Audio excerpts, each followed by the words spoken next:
بسم اللہ الرحمن الرحیم الحمدللہ والصلاة علی رسول اللہ اما بعد فاعوذ باللہ من الشیطان الرجیم بسم اللہ الرحمن الرحیم۔ حضرات سامعین، آج جس مسئلے کو میں بیان کر رہا ہوں وہ ہے کف ثوب، یعنی کپڑے کو فولڈ کر لینا۔ اور یہ غلطی ہماری عوام کے اندر بہت ہی زیادہ پائی جاتی ہے،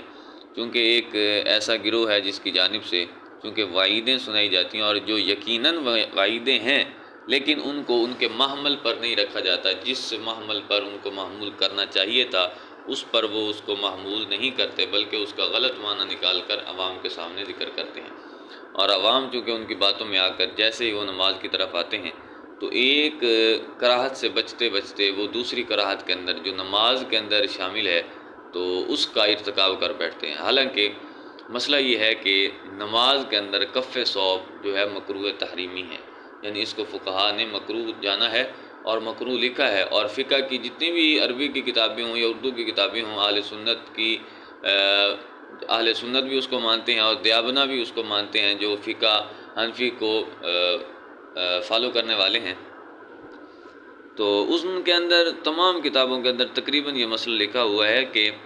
کف ثوب مکروہ ہے۔ اور یہ چونکہ عوام کے اندر یہ فکر پھیلائی جاتی ہے اور حدیث پاک پڑھ کر ان کو بتایا جاتا ہے کہ یہ تمہارا کام، یعنی ٹخنوں سے نیچے تمہاری شلوار، یہ گناہ ہے اور یقیناً گناہ ہے، لیکن اگر تکبر کی نیت سے ہو، اگر تکبر کی نیت سے نہیں ہے تو اس کے اندر کوئی بھی گناہ نہیں ہے، اور احادیث کے اندر اس کی صراحت ہے۔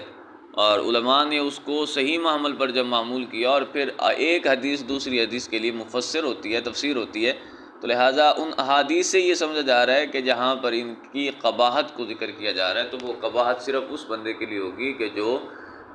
تکبر کی نیت سے اپنی شلوار کو ٹخنوں کے نیچے رکھتا ہے۔ تو لوگ اس حدیث سے ڈرتے ہوئے، اس بیان سے ڈرتے ہوئے، کیونکہ لوگوں کو بیان یہ کیا جاتا ہے کہ تم نیچے نہ رکھو۔ پہلی بات تو یہ ہے کہ سنت یہی ہے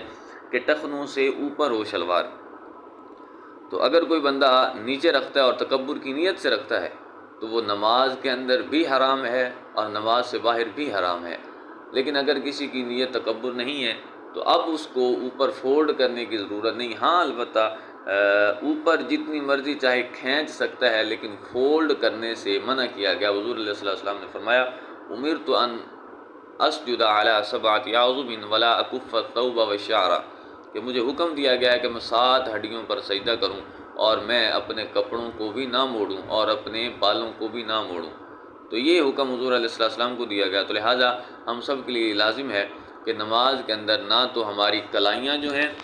ان کو ہم اوپر چڑھائیں اور ان کو اکٹھا کریں، اور نہ ہی اپنی شلوار چاہے وہ پائنچوں کی جانب سے ان کو فولڈ کیا جائے یا پھر اوپر نیفے کی جانب سے ان کو فولڈ کیا جائے۔ باہر صورت اس کے اندر کراہت موجود ہے، تو دعا ہے کہ رب ذوالجلال ہمیں اس کراہت سے بچنے کی توفیق عطا فرمائے اور ہمیں احادیث کا صحیح فہم عطا فرمائے۔ آمین وما علینا۔